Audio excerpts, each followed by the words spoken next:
രാത്രിയിലൊരിക്കലും അരയാൽ മരത്തിന്റെ ചുവട്ടിൽ ഉറങ്ങരുത് എന്ന് നിങ്ങളോട് ആരെങ്കിലും പറഞ്ഞിട്ടുണ്ടോ? അങ്ങനെ ചെയ്താൽ ഒരു ഭൂതം വന്ന് നിങ്ങളെ ശ്വാസം മുട്ടിച്ച് കൊല്ലുമെന്ന് അവർ പറയാറുണ്ട്. ഇത് പരീക്ഷിച്ച പലരും ശ്വാസം കിട്ടാതെ പിടഞ്ഞുണരുകയും നെഞ്ചിൽ വലിയൊരു ഭാരം അമർത്തിപ്പിടിക്കുന്നത് പോലെ തോന്നുകയും അനങ്ങാൻ കഴിയാത്ത അവസ്ഥയിലാവുകയും ചെയ്തിട്ടുണ്ട്. എന്നാൽ സത്യത്തിൽ ഇതൊരു ഭൂതമാണോ? അല്ല, സത്യം അതിലും ഭയാനകമാണ്. മിക്ക മരങ്ങളും പകൽ ഓക്സിജൻ നൽകുമെങ്കിലും രാത്രിയിൽ അവ തിരിച്ച് കാർബൺ ഡയോക്സൈഡാണ് പുറത്തുവിടുന്നത്.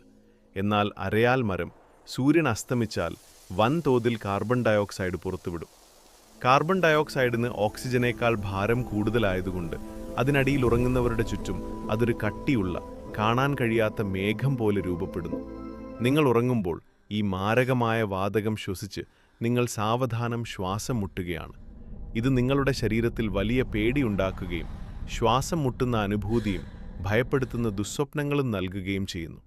അതുകൊണ്ട് ഇത് നിങ്ങളുടെ ജീവൻ എടുക്കാൻ വരുന്ന ഒരു ആത്മാവല്ല, വെറും ശ്വാസം മുട്ടിക്കുന്ന ആ മരത്തിന്റെ തന്ത്രം മാത്രമാണ്.